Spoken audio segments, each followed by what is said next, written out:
Olá, sejam todos bem-vindos a mais uma semana das nossas leituras. Hoje é dia das Mil e Uma Noites e nós vamos dar continuidade à história do Aladim, tá certo? Eu vou retomar só um trechinho aqui para a gente pegar o sentido, né? O Aladim tinha enviado lá todo o presente, né, que o sultão tinha exigido. O sultão não pôde prestar atenção à saudação da mãe de Aladim. O primeiro olhar lançado às 40 bandejas de ouro, cheias de joias mais brilhantes, mais ofuscantes e mais preciosas jamais vistas no mundo, e aos 80 escravos que pareciam reis, pelo aspecto e pela riqueza e magnificência dos seus trajes. De tal modo o impressionaram que não conseguia refazer-se. Em vez de responder ao cumprimento da mãe de Aladim, dirigiu-se ao grão-vizir, que também não podia compreender de onde vinha tão grande profusão de riqueza. Então, vizir, disse, que pensais disto? Quem poderá ser o homem que me envia tão rico e extraordinário presente, e a quem nem eu nem vós conhecemos?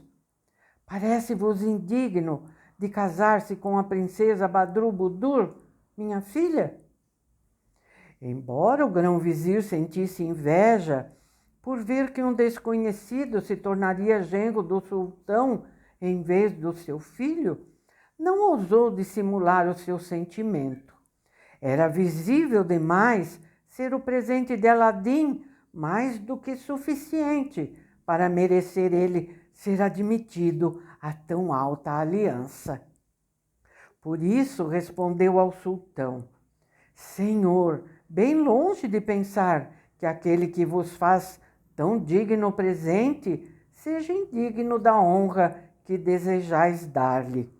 Ousaria dizer que mereceria mais, se eu não estivesse convencido de que não há tesouro no mundo suficiente para equilibrar a beleza sem par da princesa, vossa filha.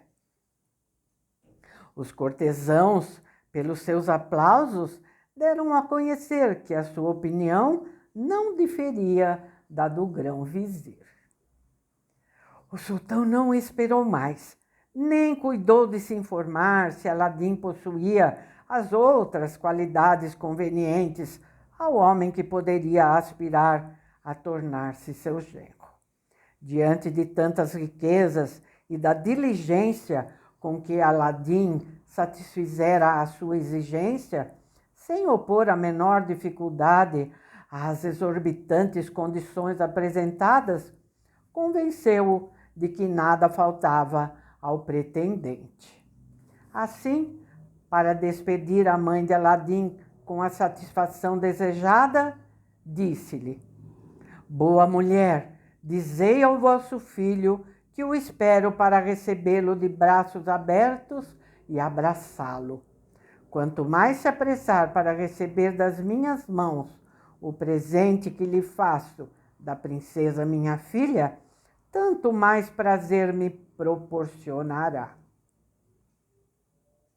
Logo que a mãe de Aladim se retirou, com a alegria de uma mulher de sua condição, ao ver o filho subir a tão elevada posição, o sultão pôs fim à audiência daquele dia.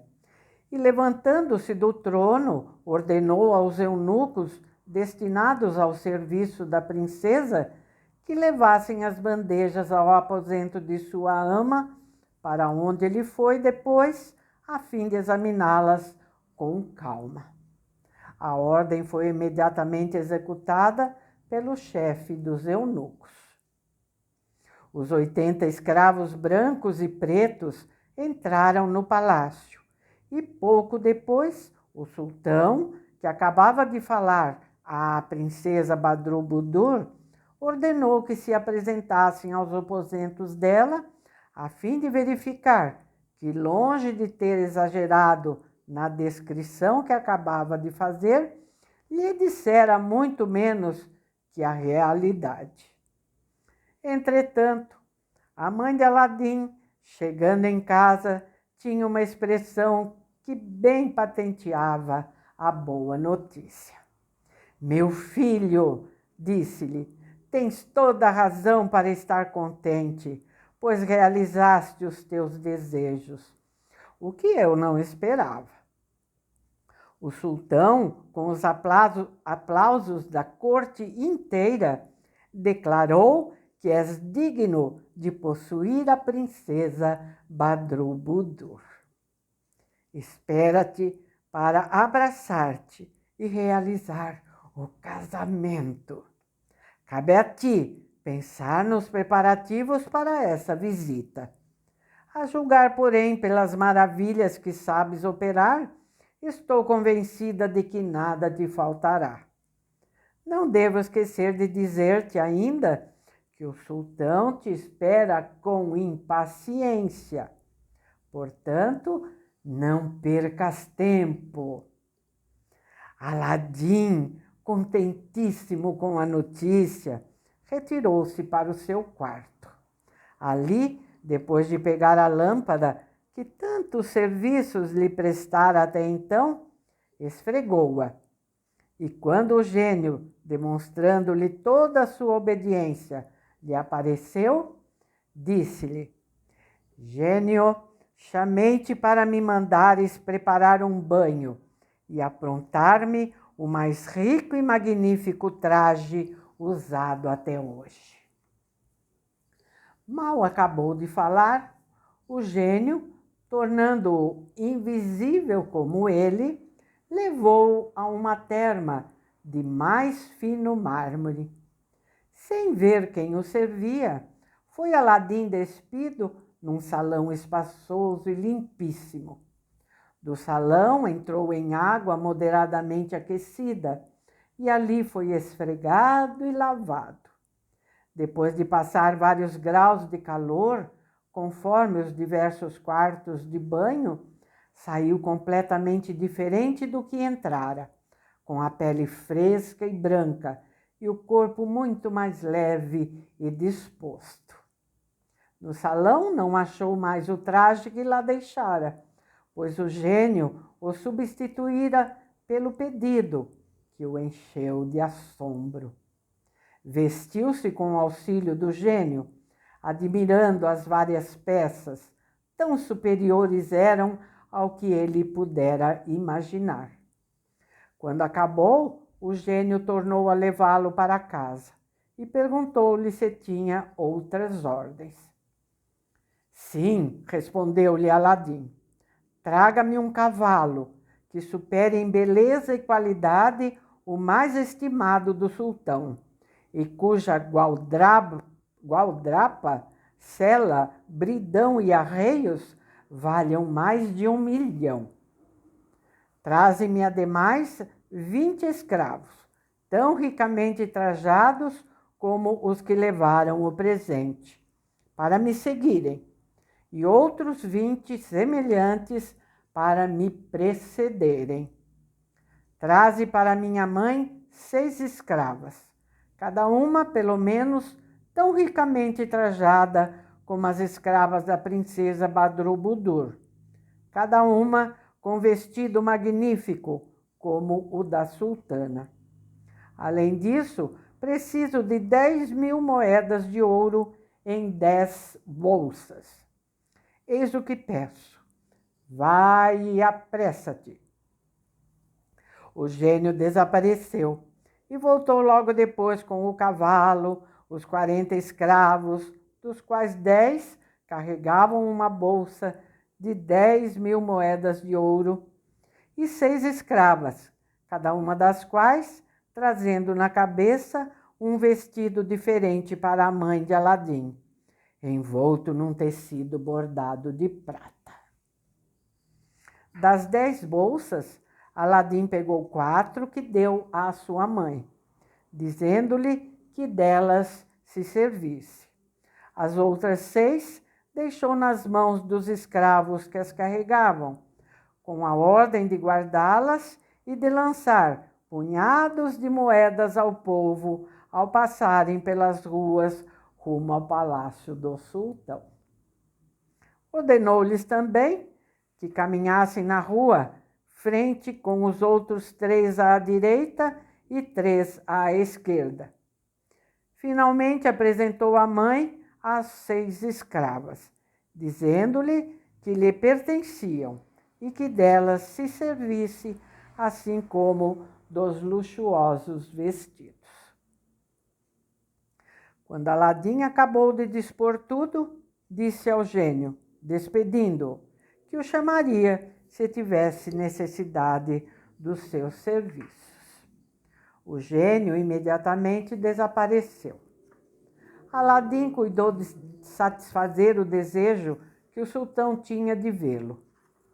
Enviou ao palácio um dos 40 escravos com ordem de se dirigir ao chefe dos guardas e perguntar-lhe quando poderia ter a honra de ir lançar-se aos pés do sultão.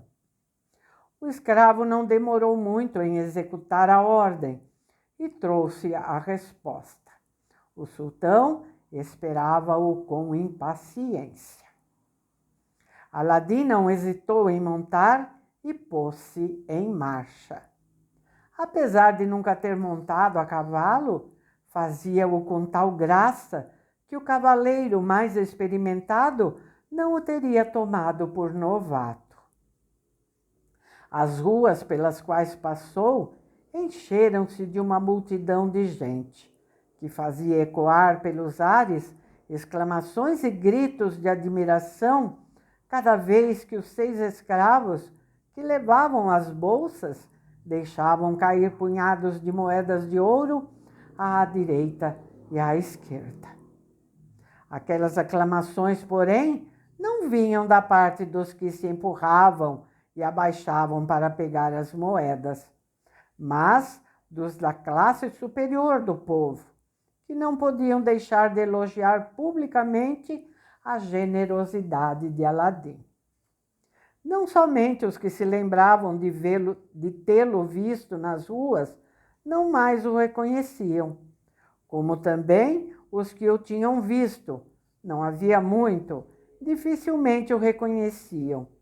De tal forma, ele mudara. Era aquilo obra da lâmpada, que tinha a propriedade de fazer pouco a pouco com que os que a possuíam se assemelhassem ao estado ao qual chegavam pelo bom uso que dela faziam. Na verdade, prestava-se mais atenção à pessoa de Aladim que à pompa que o acompanhava. O cavalo era admirado pelos conhecedores, que sabiam distinguir a beleza sem deixar-se cegar pela riqueza ou pelo brilho dos diamantes e outras pedras com as quais estava coberto. Como se espalhara a notícia de que o sultão lhe dava a princesa Badr-Budur em casamento, ninguém lhe invejava a sorte nem a elevação. Tão digno parecia ele de ambas. Aladim chegou finalmente ao palácio, onde tudo estava preparado para recebê-lo. Quando atingiu a segunda porta, quis apear-se para conformar-se ao uso observado pelo grão-vizir e pelos generais e governadores dos estados.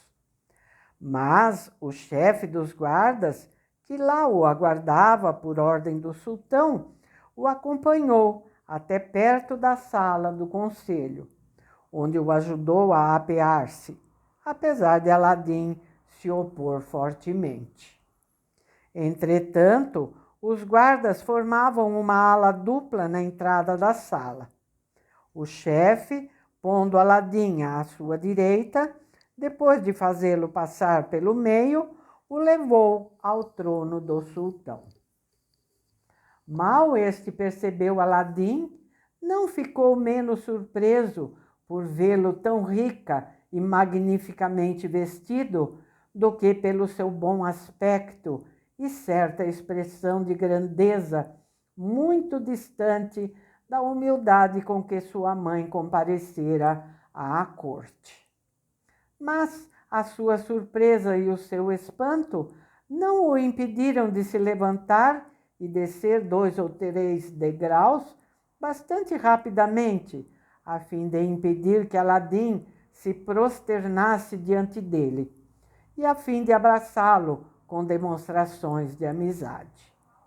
Depois, quis ainda Aladim prosternar-se-lhe, mas o sultão o reteve pela mão e o obrigou a subir e a sentar-se entre o vizir e ele. Então, Aladim tomou a palavra. Senhor, recebo as vossas honras, porque sois bom. Mas permiti-me dizer que de maneira alguma me esqueci de ter nascido vosso escravo, que conheço a grandeza do vosso poder e que não ignoro quanto o meu nascimento me põe abaixo do esplendor e do brilho da vossa suprema posição. Se mereci tão favorável recepção, confesso que o devo à astúcia de levantar os olhos e pensamentos à divina princesa, que é o objeto dos meus anelos. Peço-vos perdão pela minha teimosia, mas não posso ocultar que morreria de dor se perdesse a esperança. Meu filho, respondeu o sultão, abraçando-o pela segunda vez, seríeis injusto se duvidasseis um único momento da sinceridade da minha palavra. A vossa vida me é cara demais agora em diante para vô-la não conservar, dando-vos o remédio que se acha à minha disposição. Prefiro o prazer de ver-vos e de ouvir-vos a todos os meus tesouros e aos vossos. Terminando, o sultão fez um sinal. Imediatamente ouviram-se clarins, tímbales e oboés. Ao mesmo tempo, o sultão conduziu Aladim a um salão magnífico, onde foi servido um soberbo banquete. O sultão comeu sozinho com Aladim. O grão-vizir e os cortesãos, cada um conforme a sua dignidade, os acompanharam durante o banquete. O sultão fitava continuamente Aladim, sentindo prazer em vê-lo, e conversou sobre vários assuntos diferentes. Durante a conversa, Aladim falou com tal conhecimento e inteligência que conseguiu confirmar a boa opinião que o sultão já tinha dele. Terminado o banquete, o sultão mandou chamar o primeiro juiz da sua capital e ordenou-lhe o que será, né? Que o sultão ordenou ao juiz. No próximo vídeo a gente fica sabendo. Tá bom? Até lá, então. Ai, que bom ter vocês aqui comigo, viu? Muito obrigada, tá bom? Desejo a todos uma ótima semana. Tá bem? E até amanhã, se Deus quiser. Tchauzinho.